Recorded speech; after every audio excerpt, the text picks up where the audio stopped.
before we dive into this gripping tale of courage, please hit that subscribe button for K9 Miracle Stories. Your support brings more incredible stories of heroic dogs to life. The girl reached for the candy. Her tiny fingers stretched toward the open van door, her eyes wide and innocent, fixed on the rainbow-colored gummies the man held out. He smiled, a too wide, too friendly smile. He leaned closer, whispering something she couldn't quite hear. But what was he really saying? Across the street, in the parking lot, Valor, the K9 dog, froze. His muscles tensed. The leash in Officer Megan Park's hand pulled taut. Valor leaned forward, ears up, hackles rising. Something was wrong, terribly wrong. It hung in the air like an unseen threat. Megan didn't see the girl at first.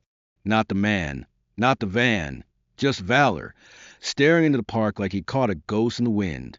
That's when everything began to unravel, thread by thread. It was supposed to be an easy shift. Patrol the neighborhood near Emerson Elementary. Wave at parents. Pet a few dogs. Keep things boring. Megan liked boring. Boring meant no crying, no reports, no mess before shift change. But that was before Valor. The German Shepherd was a retired military K9, shipped back after 2 tours overseas. His record was spotless. His training, elite. But his last handler was medically discharged. No one at the precinct wanted a dog with combat instincts. Except Megan didn't get a choice. Her partner went on leave. The captain handed her Valor's leash like it was a favor. "You like him," he said. "Just trust him." Easier said than done. Valor didn't bark. He didn't whine. He didn't even wag his tail. He just stared, always scanning, always calculating, anticipating the next shadow to shift. Today, as they turned the corner near the school playground, Valor's body stiffened. "What is it?" Megan muttered, tightening her grip on the leash. No answer, just a low growl vibrating through the leash into her hand. It built like a warning. She followed his gaze across the street. There, past the swings, was a white ice cream van, parked half on the curb. Not totally weird, it was near a park. After all, the driver wore a red hat, waved at kids, tossed candies from a bin. A few parents stood nearby, distracted, scrolling their phones. But Valor wouldn't move. "Come on, buddy. Let's go." He didn't budge. Instead, he inched forward, the leash straining. He wasn't barking, wasn't pulling hard, just focused like a missile locked on a hidden target. That's when Megan saw her. A little girl, maybe 7, blonde pigtails, faded yellow hoodie. She was alone, no adults nearby. She stood at the van's edge, tilted her head as the driver leaned forward. He handed her a plastic bag of candy. But was it just candy? "Wait," Megan whispered. Her heart raced as she crossed the street. The man looked up and smiled, friendly. Too friendly. "Officer," he called, just spreading some sugar around. Kids love it. Megan hid her skepticism. Where's her parent? The girl turned. "He said my mom sent him." Megan blinked. Valor barked. A sharp, commanding sound, like a gunshot in the quiet park. The leash flew from Megan's hand. Valor charged. If you believe in the power of animals to protect and heal, subscribe to Heroes for Animals right now. Real stories. Real heroes. For paws at a time. Valor didn't go for the man. He clamped his jaws on the girl's backpack, pulling her back just as she reached for the van door. The gummy bear bag flew from her hand. She yelped in surprise. "Hey!" the man shouted. "Get that dog off her." Megan ran. "Emily! Stay with me," she called, guessing the girl's name from the sticker on her backpack. Emily was confused, scared, her face twisting into a cry that never came. "Ma'am, your dog's out of control," the man said, stepping forward, palms open. "I was just being nice." Megan pulled Emily close. "You said her mom sent you?" He shrugged. "She said she was waiting for someone. I thought I'd keep her company." "You asked her to come to the van," Megan pressed. "Just offering candy. Nothing illegal about that." He laughed nervously. Valor growled again, his body between Emily and the man, eyes locked on the driver. Megan glanced inside the open van. Coolers, snacks, a music speaker, all normal. But then she saw it. A black duffel bag, partly unzipped, duct tape zip ties, 3 cell phone stuff inside. What dark secrets did they hold? Megan stepped back and pressed her radio. This is Officer Parks. I need backup at Emerson Park. Suspicious vehicle. Possible attempted luring. Stand by. The man noticed. Whoa, whoa, whoa. I didn't do anything. He reached for the van door. Don't, Megan shouted. Too late. Valor lunged again, ripping the man's bag strap from his shoulder. The contents spilled onto the grass. Snack wrappers, kids' bracelets, a coloring book, 2 more unregistered burner phones. The man froze. Hands where I can see them, Megan ordered. Backup sirens wailed in the distance. The park fell silent, except for the sharp wind and Valor's steady growl. He knew exactly what he was doing, sensing the storm about to break. Emily's parents arrived 10 minutes later, breathless and pale. They'd been gone only 5 minutes, grabbing coffee while Emily played under their usual tree. She'd wandered, just a little, just enough. Megan didn't scold. She didn't need to. Emily clutched her arm.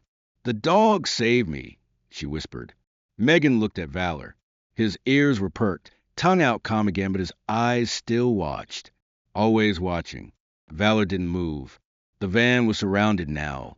Sirens fading as officers secured the perimeter and questioned bystanders.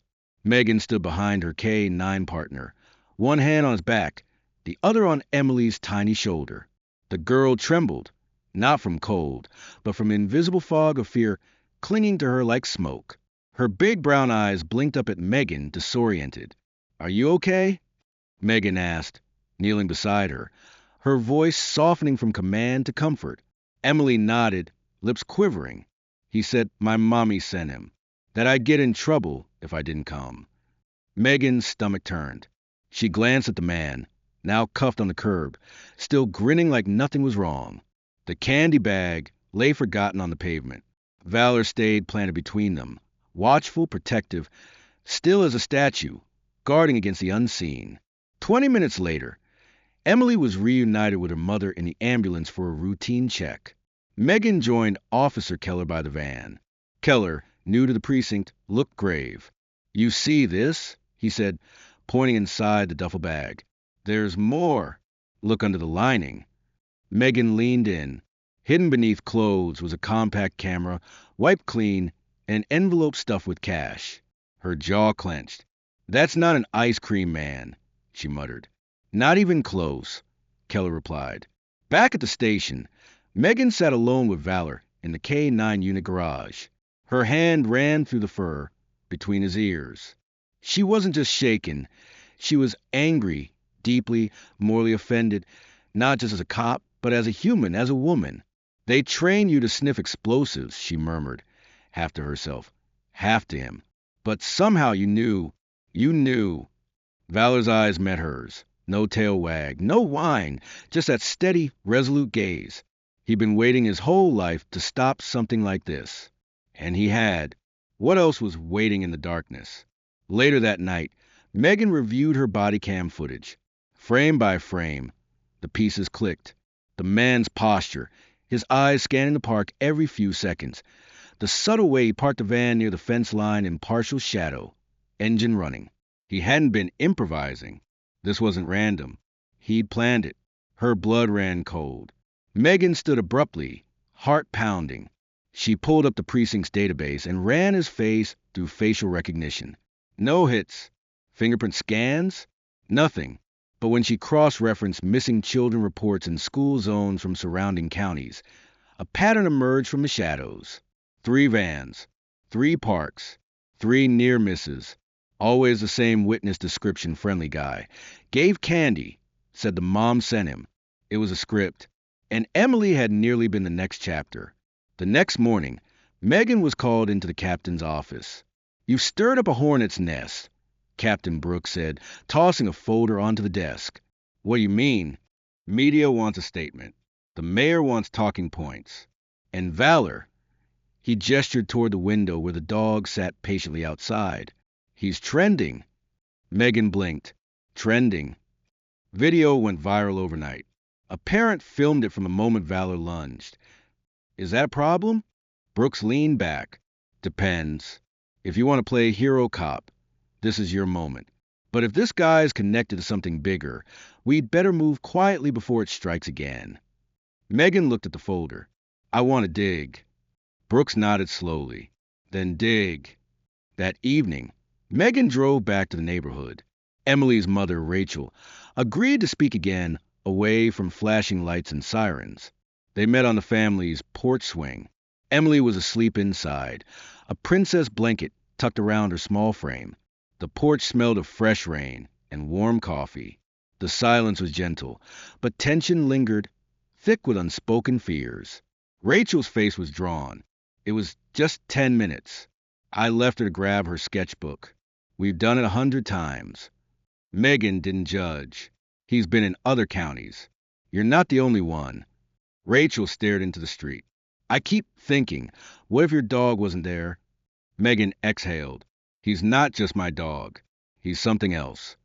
They sat in silence, the weight of the almost tragedy settling between them, heavy and ominous. Rachel spoke again. Emily doesn't talk much, but last night she said something before falling asleep. She whispered, "The dog didn't bark at the man. He barked at a lie." Megan's throat tightened. That night, she knelt beside Valor's crate, rubbing the bridge of his nose. "You didn't save her because she was a target," she whispered. "You saved her because she believed him." 2 days later, the FBI got involved. The burner phones in the man's bag weren't wiped clean after all. One had GPS metadata from prior stops, including an abandoned storage unit 2 towns over. Megan got the call before dawn. She was suited up in 15 minutes. Valor waited at the cruiser door, tail low, eyes sharp. They drove in silence. Federal agents were on scene when they arrived, but no one entered the unit until Megan gave the nod. Valor went first. The storage unit smelled of mildew and rot. Valor sniffed cautiously, pausing at a corner with a tattered blanket. He lowered himself, ears back. Then he spotted it, a panel slightly ajar behind the wall. What they found inside didn't make the news, but it changed everything, revealing depths of horror. That evening, Megan filed her report in silence. Valor sat beside her desk, paws crossed, still wearing his vest. Captain Brooks passed by and gave a short nod. "You were right to trust him," he said. Megan didn't answer. She looked at Valor. "He didn't trust the man," she murmured. "But more than that, he didn't trust the silence." Maybe that was the thing about dogs like him. Battlefield instincts, civilian hearts. They didn't need words to tell good from evil. They felt it. And when grown-ups were too distracted or polite to see danger, the dog barked at the lie. Megan knew something was wrong the moment she stepped into the interrogation room. It wasn't the suspect. He sat there, smug and still, same as 2 days ago. No, it was a silence, a cold, unsettling stillness, like holding your breath in a thunderstorm, waiting for the sky to split open. Across the glass, Agent Curtis from the FBI stood watching, arms folded, mouth tight. The man refused to give a name. No ID, no fingerprints in any system. He spoke in short, vague sentences, answering every question like it was a joke. "Just being friendly," he repeated, smiling that off-putting too smooth smile. But Megan knew better. She didn't trust the smile. Valor hadn't either. And Valor didn't lie. They reviewed the storage unit footage. Hidden behind the false wall were blankets, food wrappers, children's books, and a hand-drawn map. Multiple locations marked with red X's. Parks, schools, a church playground. The sickening realization was clear. This guy had a pattern, a system, and the FBI wasn't sure he was working alone. Who else was out there? By the next morning, Megan was back on patrol. The sun was out. Kids walked to school. Everything looked normal. That's what scared her most. Normal could hide so much evil. Valor sat in the cruiser's passenger seat, ears twitching at every sound. A barking dog, a delivery truck's door slamming, a bicycle tire skidding. He was hyper-aware, reading the air for hidden threats. "Do you think they know?" Megan said, nodding toward kids playing kickball in a yard. Valor didn't react. She didn't expect him to. But something inside her was shifting. She wasn't just a cop on patrol anymore. She'd seen the edge and refused to look away. Around noon, a call came in. A man loitering near Jefferson Elementary's parking lot. Megan responded immediately. The scene looked harmless. A man in his 50s, leaning against a sedan with a clipboard, chatting with a staff member who seemed unalarmed. Kids were inside. No immediate threat, but Valor bristled the moment they pulled up, sensing danger beneath the surface. Megan stepped out, tone even. "Afternoon, sir. Everything okay here?" The man smiled, that casual, practiced smile. "Absolutely. Just doing a volunteer survey about school lunch programs." Cleared it with the office. Megan turned to the staff member. "Did he check in?" The woman hesitated. "He said he was with the district." Megan felt a chill. "Sir, can I see your ID, please?" He fumbled, chuckled. "Oh, I must have left it in the car." Valor barked once. Loud, sharp, deliberate. The man flinched. His hand inched toward his coat pocket. "Step back." Hands visible, Megan ordered. He wasn't with the district. The clipboard was fake. Inside his car, a wig, a burner phone, binoculars. Another close call. Another smile masking a predator. How many more were lurking? That night, Megan sat in her apartment, her laptop's glow casting shadows on the walls. She didn't want noise, just focus. She pulled up every report of attempted child luring from the past 6 months across 3 states. Dozens, most unsolved. Most involved vague descriptions, candy, vans, friendly men with warm eyes, and nothing but lies in their hands. She thought of Emily's words. The dog didn't bark at the man. He barked at the lie. Megan opened Valor's file. Redacted sections from his overseas assignments. Joint missions, some involving human trafficking, others rescue. She reached for her phone and dialed a number, unsure if it would connect. Sergeant Blevins, a grave, tired voice answered. "This is Officer Megan Parks, Shelby County PD. I've been assigned to K-9 Valor. You were his handler overseas." A pause and a sigh. "I was wondering when someone would call." Why was his file redacted? Because most people don't want to believe what dogs like Valor were trained to do, or what they were used against, which was a beat. Children, Blevins said flatly. Kids taken for things no adult should ever see. We train K-9s to detect stress hormones. Fear, panic. Valor wasn't the strongest, but he was the most sensitive. He could smell when a child was being coerced before they even cried. Megan's throat tightened. Why didn't they tell us that? "Because it's not by the book," Blevins said. "You want a patrol dog, not a conscience." Megan looked at Valor, sleeping at the foot of her couch, ears twitching even in rest. "He's not just a dog," she whispered. "He's a mirror, reflecting hidden horrors." The next day, Megan spoke at the school board meeting. She stood at the podium in uniform, Valor by her side. Parents filled the room, expecting a lecture on safety or budgets.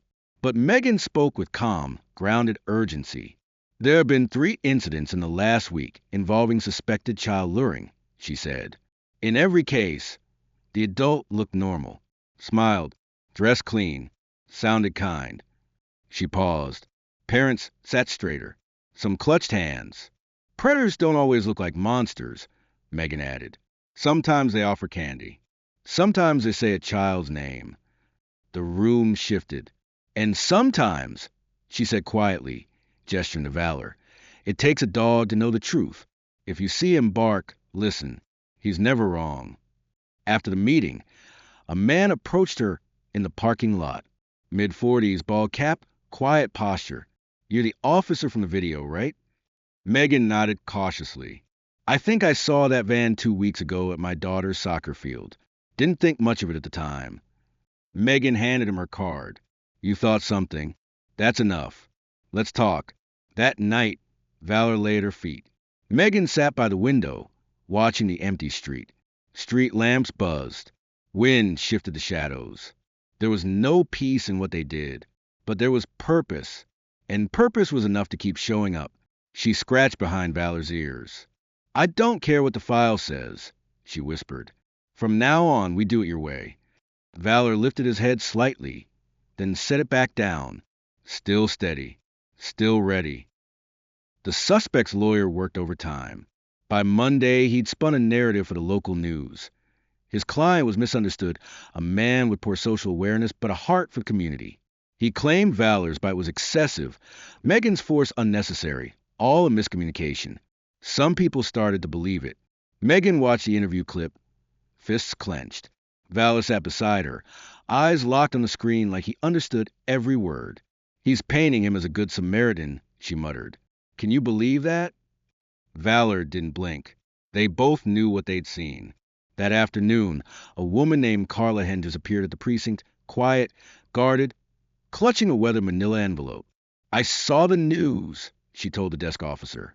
I think that man tried to take my daughter last year. Megan met her in interview room B. No cameras, just a hum of fluorescent lights and thick tension. Carla opened the envelope. Inside were photos, fuzzy but chilling. A van, a man's blurred face, a terrified girl reaching for her mother's hand. I reported it, Carla whispered, but nothing came of it. They said there wasn't enough to follow up. Megan laid the photos side by side. Same van, same eyes, same stranger smile. Her heart dropped. He always smiles first, she murmured. They reopened Carla's case. The address matched one of the red X's from the storage unit map. The more they dug, the worse it got. This man, still unnamed, stonewalling in custody, had a trail from Ohio to Georgia. Dozens of loose threads, unconnected reports, unresolved cases. He changed vehicles, hair, props, a pizza uniform, a church volunteer badge, even a fake lost dog flyer. But always the same tactic. Lure, lie, smile. Megan sat with Curtis that night, staring at the map pinned to the board. This guy's not dumb, she said. He's methodical, rehearsed. Curtis nodded, which is why he's never been caught until now. Megan rubbed her temples, and people still want to believe he was just giving candy. The next morning, Megan returned to the park where it began. Emily and her mother were there for a follow-up interview, not for evidence, but for closure. Emily sat on the swing set, feet dangling, her face more relaxed. Valor trotted beside her, stopping when she reached out. He sniffed her palm, nudged it softly. He remembers me, Emily said. Megan smiled. He never forgets the people he protects. Rachel pulled her coat tighter, eyes red from holding everything in. Is it over? She asked. Megan hesitated. I don't know, but he's not walking out of jail anytime soon. Rachel's voice was fragile. That's not what I meant. Megan nodded slowly. You meant, will the fear ever stop? Rachel looked away. Exactly. Megan crouched near Emily. Do you remember what he said to you? Emily nodded. He said my mom sent him. Said I'd get in trouble if I didn't go. Her voice was small but assertive, not afraid, just remembering. That wasn't your fault, Megan said. I know, Emily whispered. Valor lay beside her, head on his paws, vigilant even in stillness, as if knowing the danger wasn't fully gone. That night, Megan returned home late. Valor collapsed onto his blanket with a grunt. The kind of dog sigh that followed a long day of guarding humans from their worst impulses. Megan poured decaf coffee, mostly for comfort, and flipped through legal updates on her phone.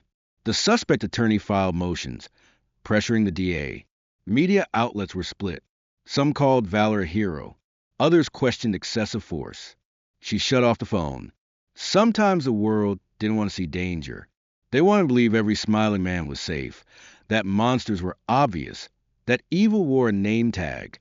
Megan looked at Valor, snoring lightly, twitching at the sound of a truck outside. You don't need proof, she whispered. You just know. 2 days later, a judge denied bail, but that wasn't the end. A reporter called, asking about the department's aggressive K-9 tactics. Megan refused to comment. A day later, a father reached out. His daughter had been approached last month by a man asking for help finding his dog.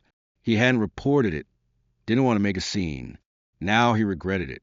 Megan listened, nodded through his guilt, thanked him for coming forward.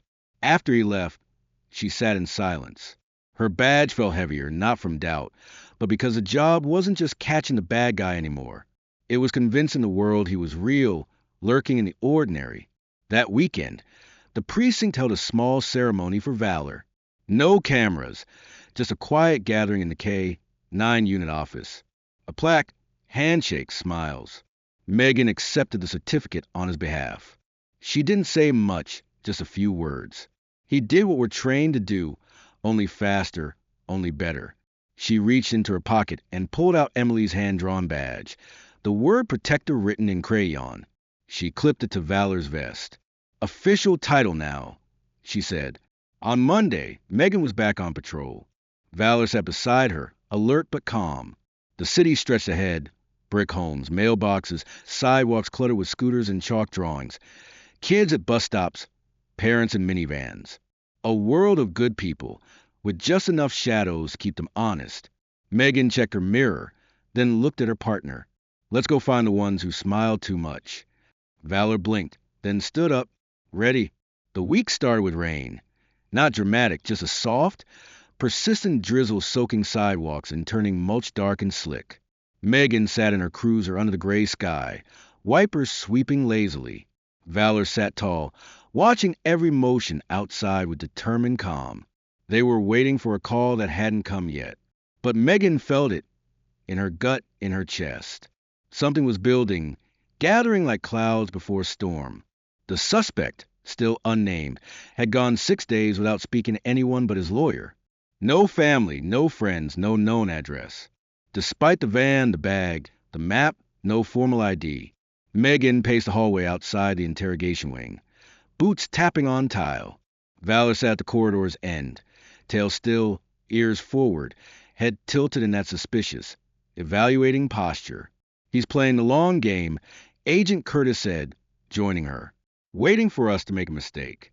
He knows we got enough to hold him, but not enough to link him to other cases. We have the map, Megan said. Circumstantial, Curtis shrugged. Megan glanced at her notebook. There has to be something we missed. Curtis handed her a fresh file. There might be. Take a look. She opened it. A missing persons report from 2 months ago, a small town 3 hours south. Mariah Gaines, age 8, disappeared from a gas station restroom. No witnesses. Security footage glitched. The door never showed her leaving. Megan's fingers tensed. She flipped to the last page. The sketch of the man, crude but eerily familiar, right down to the curve of the mouth. He smiles first, she whispered. Megan and Valor were on the road within the hour. The gas station was weathered, half forgotten, off a two-lane road between cornfields and old barns. A clerk in his 20s looked up as they walked in, eyes flicking nervously between Megan's badge and Valor's leash. We don't get many cops here, he said. Megan nodded politely.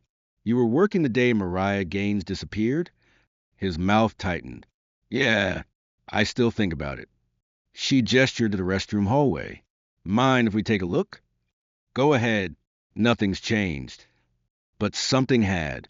The moment they stepped into the hallway, Valor's ears went back.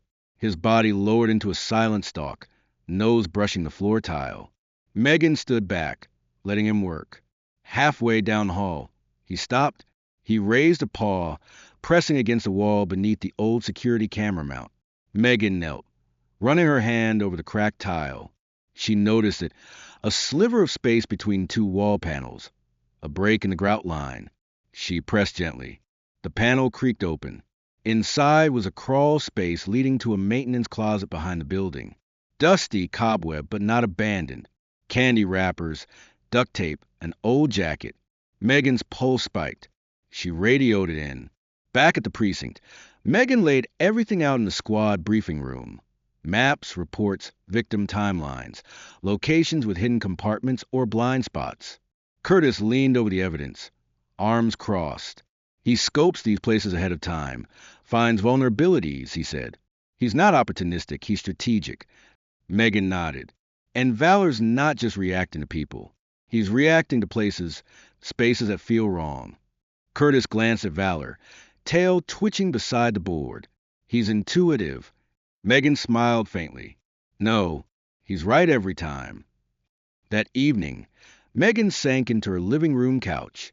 Her apartment was quiet, but her mind wasn't. The crawl space haunted her. The what-ifs that could have ended with another missing child poster. Valor padded over, resting his head on her knee. The weight in her chest cracked. "I didn't sign up for this part," she whispered. "I wanted routine. Speeding tickets. Lost pets. Not this." Valor didn't move, didn't flinch, just stayed, quiet, empathetic, present. Megan let out a long breath. "Okay," she murmured. "Then we finish it." The next day, they got their break. A patrol officer in a nearby town pulled over a van matching one of the map's red X's. Not the same driver, but inside was a GPS device with store locations. One was a remote cabin 90 minutes into the foothills, a possible rendezvous point. Megan was asked to assist. She loaded Valor into the cruiser before the call ended. The drive wound through pine-covered hills and narrow back roads. Rain returned, harder now, smearing the windshield with gray streaks. Megan gripped the wheel. Valor sat tall, eyes fixed ahead. They approached a gravel path leading to a rusted chain gate. Beyond it, a dirt trail vanished into thick woods. Two patrol cars arrived behind her. Curtis stepped out, rain plastering his jacket. "No power out here," he said. "No self-service either." Megan checked her radio. Static. "Let's go," she said, motioning to the gate. She clipped Valor's lead and nodded sharply. "Track."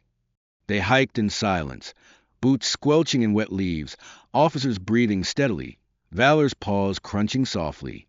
30 minutes in, he stopped, his ears went back. He turned sharp and sprinted into the brush. "Valor!" Megan shouted, breaking into a run. Curtis followed. Branches slapped their arms. Mud clung to their legs.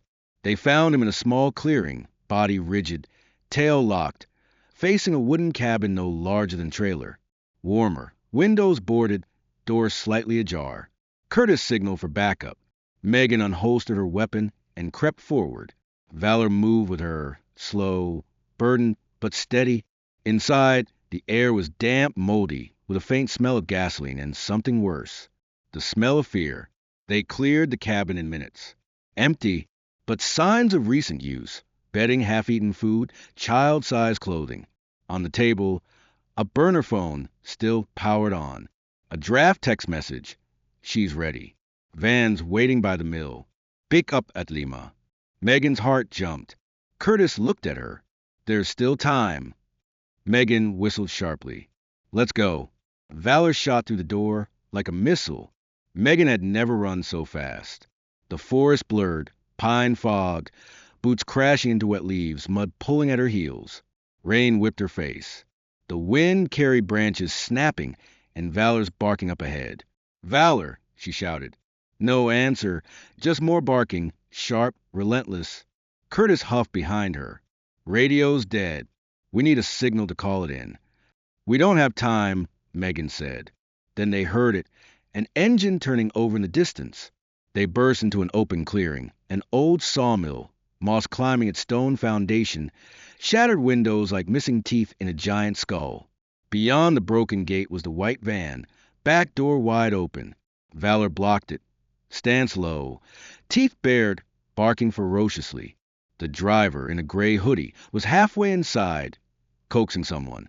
"Come on, sweetie. Don't be scared. We're just going for a drive." A small voice whimpered, "Stop." The man froze. Megan raised her weapon. "Hands where I can see them. Now!" He turned slowly, hands lifted, but his eyes stayed on the girl in the van. She was maybe 8, thin, unsettled, eyes wide and confused. Megan recognized that look, overwhelmed, frozen. "I'm not going to jail," the man whispered. He lunged, not at Megan, not at Curtis, but at the girl. Valor snapped. He launched, teeth catching fabric, pulling the man down before he could touch her. The man screamed, flailing. Megan rushed in, shouting commands, weapon lowered to avoid hitting Valor. Curtis slapped cuffs on the man's wrists as Valor backed off, tail stiff, ready to strike again. The man spit blood onto the gravel and glared. "You don't understand," he hissed. There are others. They brought the girl out slowly. She wouldn't speak at first, just clung to Megan's vest, tears soaking the fabric. Valor stayed close, brushing his nose against her side until she whispered, "Is he gone?" "He can't hurt you," Megan said softly. "Not ever again." An hour later, the scene was secured, backup arriving. Inside the van, they found more than a girl.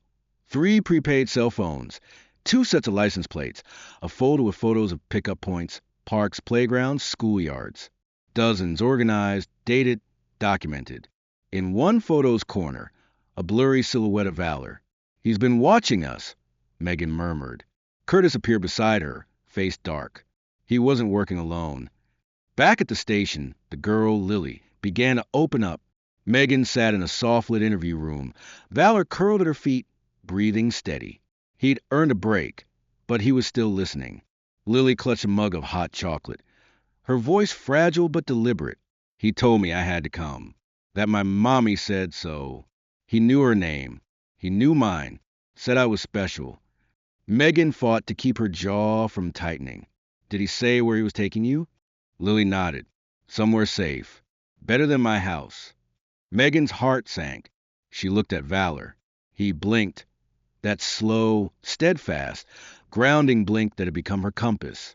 That evening, Megan sat in her squad car outside the precinct, rain tapping the windshield. She could have gone home, clocked out, but something said not yet. The pieces were coming together.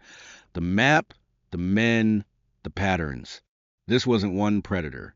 It was a network, hidden in plain sight. And Valor.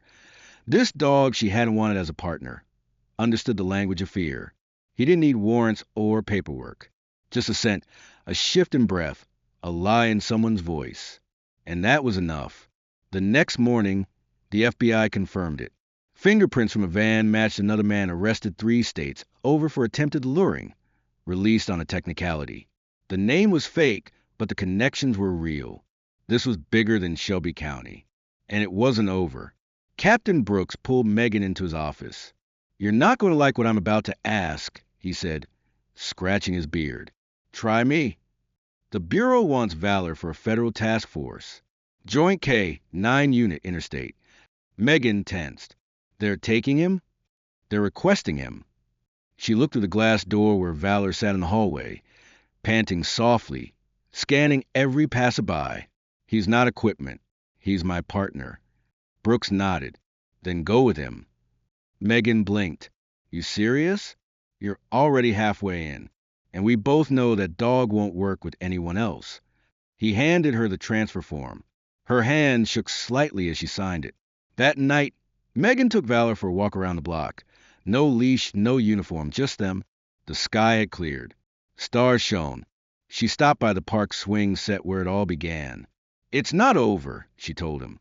Valor sat, eyes on the shadows beyond the fence. "I'm not afraid," she added. He looked at her, not blinking, not wagging, just watching. Megan knew if there was still work to do, he'd be there. No leash, no doubt. Just him and the truth. The warehouse was plain, beige siding, rusted roll-up doors, another forgotten building in a sleepy Missouri town. But inside, something darker had moved for years. Megan stood outside the main entrance, wind cutting through her jacket. Valor sat beside her, eyes trained on the door like it might move. The sun hadn't risen. It was quiet, but not peaceful, the kind of quiet that hides threats. Inside were at least 4 suspects, armed, part of the same network. Encrypted texts had led law enforcement here. The van, the phones, the photos, all pointed to this place. Megan wasn't on patrol anymore. She was here to finish it. The task force formed perimeter. Drones circled overhead. Megan checked Valor's vest, scratched behind his ears, and whispered, "You ready?" He didn't bark, didn't move, just blinked, steady, unshaken, focused. Curtis approached. Radio clipped to his chest, face grim. "They're not going to come quietly." "They never do," Megan said. She pulled down her cap, clipped Valor's lead, and they moved in. The breach was fast. Doors kicked, commands shouted, flashlights cutting through shadows like swords. Inside, chaos. Two men fled through a back exit, caught by perimeter teams. A third tried to burn files, stopped in time. The fourth, the one they called a collector, hid behind a false wall, surrounded by monitors and files. He wasn't surprised to see them. He just smiled. Megan had come to hate that smile. She cuffed him herself. As she walked him past Valor, the dog growled low, guarded, warning the man that whatever came next, he'd be watching. Always. By the time the dust settled, evidence teams combed through boxes, hard drives, ledgers. More names, more dots to connect. The operation was dismantled. The secret was no longer silent. Megan stepped outside, inhaling deeply. Early light painted the sky in pale orange streaks. She knelt beside Valor, fingers in his fur. "You did it," she whispered. "We did it." His tail thumped once. In the days that followed, the story spread. News anchors called Valor hero. Headlines screamed, "K9 dog helps uncover national child trafficking ring." Officer and dog stop operation spanning 5 states. Megan stayed out of the spotlight. She declined interviews, gave one short statement. Valor didn't stop because he was told to. He stopped because he knew something was wrong. I trusted him. I'm asking you to do the same. When your gut says something's off, listen. You could save a child's life. The clip went viral, but that wasn't what mattered. What mattered were the calls from other states, parents, officers saying, "I think we missed something, too." One afternoon, a small ceremony was held at a local school.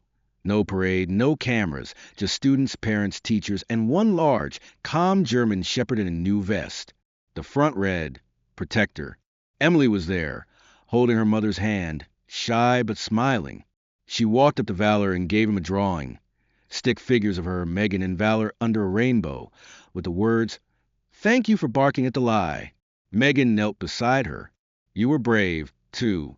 You told the truth when it mattered." Emily nodded. "I'm not scared anymore." Megan blinked fast, hiding her emotion. That evening, Megan sat on her apartment's porch, watching the sky fade to dusk. Valor lay at her feet, chewing a rope toy gifted by the school. A rare, quiet moment, the first in weeks. "I don't know what's next," she said aloud. The Bureau had offered her a full-time role in the National Task Force. With Valor, travel, training, more cases, more darkness, but more chances to stop it. She ran her hand along Valor's back. "You want to keep going, don't you?" His eyes met hers, alert, unwavering, emboldened. She smiled. "Yeah, me too." The next morning, Megan signed the papers. 2 weeks later, she and Valor were on the road. A new badge, a new state, the same mission.